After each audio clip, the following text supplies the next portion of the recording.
Hey, welcome back to my channel. So this is my lovely client Hannah. I say client, she's my partner's cousin, so she's family. Jeez, my teddy is loud.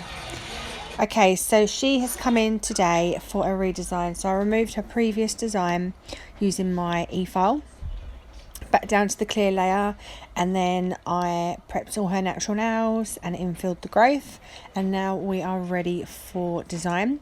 So here I'm using flamingo from CJP. First time using it, absolutely obsessed, instantly obsessed with it. I love a neon pink, and this is just perfect, and it's really easy to apply as well.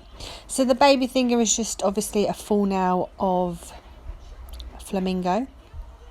I even love the name flamingo. Love a flamingo. So I'm using my big boy brush today. So yeah, full nail of that on the baby and also the pointer. So I'll just let you watch this and I'll be back.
So the ring finger is going to be a glitter fade. So I'm using Birthday Suit. I'm going to place it just at the cuticle area and push it and tuck it back right up into the cuticle, out to the sides, and then drag the rest down. I'm going to come in with another bead. I'm pretty sure, if I know how I work. Yes, another bead, place that at the cuticle area, and again blend it down just so it's more opaque because it was quite sheer. So then I'm going to come in as a base colour and use the flamingo at the tip and just blend it back slightly, just so we've got a little background colour. And then I'm coming in with glitter from, man, I have no idea. No, it's gone. I'll put everything in the description box, but it was, I remember it being Summer Stack, something like that. But it's there. They've got all similar ones like this, different colours. Summer Stack, yeah. No, can't remember who the brand was. I'm sorry, but I'll put it in the description box. Just going to pick up a small bead of clear, dip into that raw glitter, and then pat it and pull it down the nail, creating a nice fade. And then wherever I feel like there's some sparse areas, is that a word? Some gaps. We'll go with gaps. I'll just pick up the glitter on the brush while it's still wet, and then I'll just pat it where I want it. Checking it out. So then I think we're going to move on. No, we're not. We're still patting and placing. I wasn't happy, obviously. I'm trying not to cut off the video. I'm trying to keep talking, but I don't know what to talk to you about because I'll just rabble on about stuff that you don't want to hear. Right, so I think we're done. Are we done? I'm still looking at it. So then the middle finger is going to be a neon ombre. So it's just a really simple set actually. Didn't even realise. So I'm going to place flamingo halfway down the nail, blend the excess down the tip, and then we're going to turn our brush round. I've got a little bit of acrylic on that, didn't even notice it, and I'm going to blend that harsh line back so we've got no harsh line. I'm not too worried about the pigment here, the colour of it. Obviously I am. Oh, Usually I'm not too bothered because I'd come in with a bead, and then with neon colours I always come in with my colour at the end anyway, just because I feel like the cover powder, the cover colour just goes over it. So, but anyway, whatever. So now I'm coming in with my nude colour, which is obviously the same birthday suit. I'm going to place it at the cuticle area, tuck it in all nice around the cuticle, obviously not going into the cuticle because we do not want that. I'm using the one monomer, forgot to mention actually, and yeah, I'm loving it. It's really easy to work with. It doesn't like bleed into the cuticles, it doesn't run. It's really a nice liquid. I'm really loving it. I can't get my head around the fact that I'm not putting primer on. It feels wrong, but one person I did put primer on and I still used it, but I hope it doesn't like do the opposite. But anyway, I'm going to see how I get on with it. Yeah, I don't know. It just feels weird. Feels alien to me not to put primer on. So if I don't enjoy it, I'm going to switch back to the normal one. So no bother. So yeah, once I'm happy, I'll just get more of the flamingo and I'll blend it back like this, just to really get that ombre perfect. I was really happy with this ombre actually. And then I just do the exact same on the thumb. So I'm just going to let you watch this in silence and hope you enjoy it.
So now I'm going to come in and I'm going to cap all the nails in crystal glass. I didn't actually realise how thin I worked doing my base colour, my base design.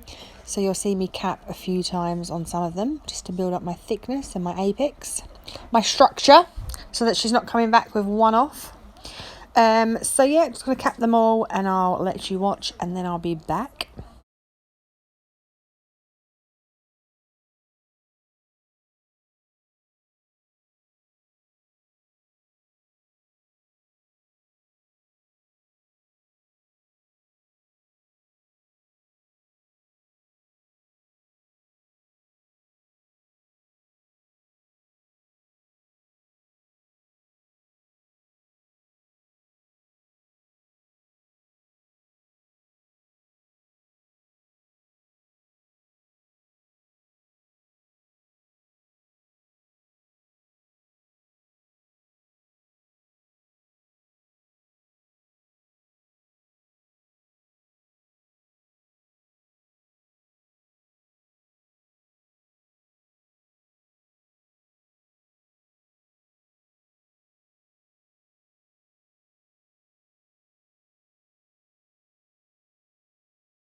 Don't know if you noticed, but I did keep that all in real time for you. I know I like to speed through capping, but I thought I'd let you watch me do it in real time. Oh, I didn't realise I kept this in, but I'm just removing any... I just like to go over it with some acetone just to remove any oils if she's touched her... Say like she's touched her skin, like her face, a little bit of foundation's got on her nails. When you put top coat on it, you'll see it like bubble. It was like separate. You don't want that. Oh, and anything that if I look at her nails and I see any hangnails or anything, I will just clip those off with my navy Helen clippers. So now I'm ready and I'm going in with my top coat. So I'm using the CJP Tack Free Top Gloss. As always, I kind of use the gel bottle ink sometimes as well, but I do love this one. And I'm going to apply a thin layer of that over all her nails. She'll cure it in my LED lamp for 60 seconds or so. I'll apply cuticle oil from NAFF. I think we used a strawberry daiquiri. And that is the set complete. I absolutely loved this set. I love this colour. I love this glitter. I love the ombre. I love everything about it. So I'll leave a little clip at the end for you to see. Thank you so much for watching, and I'll see you in my next one. Bye.